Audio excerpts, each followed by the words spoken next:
Nag-inspeksyon sa tatlong malalaking bodega sa Bukawi, Bulacan ang Bureau of Customs at Department of Agriculture kasamang ilang mambabatas sa pangunguna ni House Speaker Martin Romualdez at Congressman Erwin Tulfo. Ang tatlong warehouse na ito ay ang Great Harvest Rice Mill Warehouse, San Pedro Warehouse at FS Rice Mill Warehouse na bahagi ng Intercity Rice Mill. Dito tumambad sa kanilang harapan ang mga nakakamadang 202,000 na sako ng imported na bigas na itinatayang nasa 505 million ang halaga. Ang mga imported na bigas na nakaimbak ay mula sa bansang Vietnam, Cambodia at Thailand.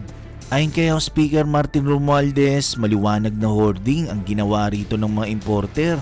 Ang mga importer kasi nito ay nakikita raw na tumataas ang presyo ng bigas halimbawa sa Vietnam kaya iniipit nilang supply para masabayan ang pagtaas nito.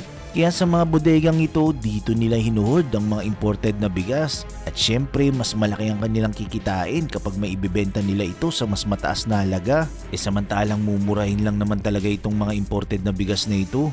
Mariin ding tinututulan ni House Speaker Martin Romualdez ang pag-i-stock ng mga imported na bigas ng 3 buwan sa bodega. Aniya, hindi nga raw dapat ito tumatagal ng 1 buwan sa bodega, lalo na't wala naman palang shortage ng bigas.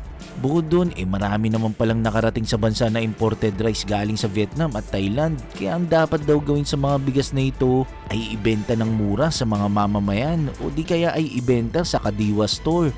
May mga nakita rin ng otoridad na mga walang laman na sako na imported rice at meron din namang mga bagong sako na lokal na may nakalagay na dinurado. Kaya ang hinala ay maaaring sinasali ng imported rice sa sako ng lokal saka ibebenta ng mahal. Kaya itong mga bigas na ito ay ipapacheck sa NFA kung imported nga ba talagang laman ng mga yon. Ayon sa Chief of Customs Intelligence and Investigation Service ng Bureau of Customs na si Alvin Enciso, isa raw sa modus ng mga importer para makaiwas sa violations ay ang iligal na paglilipat ng sako o pagriribag ng mga imported rice sa sako ng lokal para maibenta ito na kagaya sa presyo ng local price. Dahil alam kasi nila na mas gusto pa rin ng mga Pilipino ang local rice kahit mas mahal ito kaysa sa imported rice. Dahil sa pangyayaring ito, ipinasara muna ng Bureau of Customs ang 3 bodega habang iniimbestigahan ang kanilang mga dokumento. 15 araw ang ibinigay na palugit sa mga importer para may sumite ang kanilang mga dokumento. Ilan sa hinihinging dokumento ng Bureau of Customs sa importer ay ang proof of payment of correct duties and taxes. At kung sakaling kulang o walang maipakitang mga papeles ang mga inaangkat nilang bigas, kukumpiskahin lahat ng ito ng Bureau of Customs dahil sa paglabag sa Section 1401 o Unlawful Importation under ng Custom Modernization and Tariff Act. Kailangan daw muna kasi ma-establish ng Bureau of Customs kung legitimate nga ba ang pagpasok ng mga bigas na ito at hindi illegal at kung tama nga ba ang pinagbayaran. Ayon naman sa importer na si Marie De Jesus ay kumpleto naman daw sila ng mga papel at wala naman daw silang itinatago. Lahat daw ng bigas nila sa bodega ay may permit. Ayon naman sa chairman ng House Committee on Agriculture and Food na si Wilfredo Mark Enverga na kung maibebenta ang mga imported na bigas sa murang halaga at sasabayan pa ito ng anihan ng palay sa buwan ng Setyembre, ay posibleng bumalik raw sa 40 pesos ang presyo ng kada kilo ng bigas. Sa ngayon, partikular na raw silang nakatutok sa presyo ng bigas, kaya babantayan na rin daw nila ngayon ang presyo ng farm gate sa paparating na pagbili next month. Ito'y para masigurong walang magsasamantala sa pagbili ng mataas na presyo sa farm gate. Nga pala ang presyo ng farm gate, ito yung presyo na natatanggap ng mga magsasaka mula sa mga direktang bumibili sa kanila ng bigas. Ayon kay House Speaker Martin Romualdez, hindi raw ito ang huling beses na bibisita sila at mag-inspeksyon sa mga intercity rice mill dahil siguradong masusundan pa raw ito. Pakiusap lang daw niya sa mga mailers at maging sa mga importers at rice mill traders dito sa Bukawi, Bulacan na wag silang magpapasok ng imported na bigas na hindi rehistrado at walang dokumento. Kaya tututukan at babantayan daw ito ng Bureau of Customs upang maiwasan ng ganitong klase ng hoardings dito sa Bukawi, Bulacan. Pero ano nga bang batayan para masabi na nag-hoarding ang isang negosyo ng bigas o anumang basic commodity? Well, ang hoarding ay binibigyang kahulugan sa ilalim ng Republic Act 7581 na mas kilala bilang Price Act. Ang sinasabi ng batas sa hoarding, ito raw ay isang act of illegal price manipulation at kapag sinabi na hoarding, ito ay maraming pagtatago ng mga basic na commodity tulad ng asukal, bigas, sibuyas, bawang at iba pa. At itong ginagawang pagtatago ng mga basic commodity na paraan para maipit at hindi maibenta o maibahagi sa publiko, nagdudulot ito ng pagtaas ng presyo. Sinasabi rin sa batas na ito na masasabi lang na may nagaganap na hoarding kapag ang isang negosyo ay may stock na mahigit 50% ng kanyang usual na inventories. Usually, ang binabantayan ng batas ay yung mga taong engaged sa sales. Sila yung mga nagbebenta o nagdidistribute. At ang sino mang mapatunayan na nag-hoard ay maaaring maparusahan na hindi bababa ng 5 hanggang 15 taong pagkakabilanggo. Bukod doon ay may multa rin na hindi bababa ng 5,000 pesos hanggang 2 million pesos.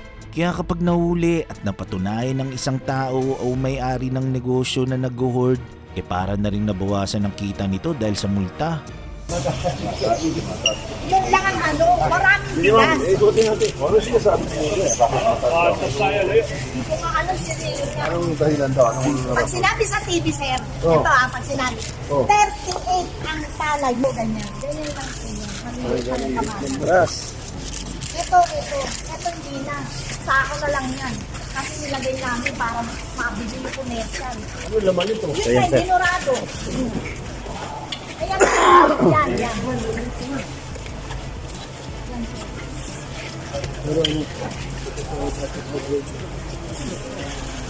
Unsatisfied, dapat ibaba yung presyo. Hindi mo ba yung presyo? Kung sobra-sobra ang supply, hindi dapat yung presyo bilihin ay hindi mo gawa. Yung sa Maynila sinasabi na wala daw supply, hindi pala totoo, ang daming supply. Kaya doon sinasabi na tumataas kasi wala daw supply. So may nag-iipit dito. Diba? Yung mga traders, diba? Yung mga sino man, yung mga hotbed man, bawal yan. Yan, binabantay natin, yung inspection natin, yung isa natin yan. Kung sino nag-import, at sino nag-hold, at sino nag-OPT. Kasi economic sabotage yan, ha? Alam mo, hindi available yan, unavailable yan. Kaya mag-ingat na kayo, magbabantay ko.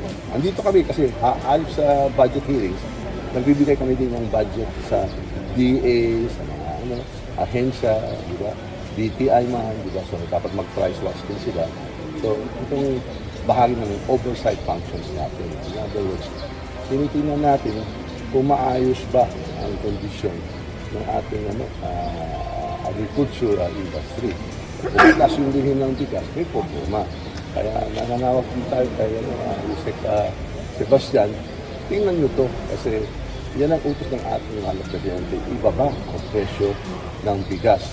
Yung target na ngayon ng presidente ay 20 pesos sa kada kilo. Bakit tumataas? Diba? Dapat management yan din ng pagdating ng imported. Pagkatapos ng harvest, dapat may dumadating ng imported para may stop nation na habang wala pang local productions, may dumadating at dapat maaga yung planning. Kaya dapat bilhin nila na habang mababa. First quarter usually mababa ang presyo kasi may harvest din sila dyan sa Cambodia, sa Thailand, sa Vietnam. Dapat doon natin kunin yung imported kasi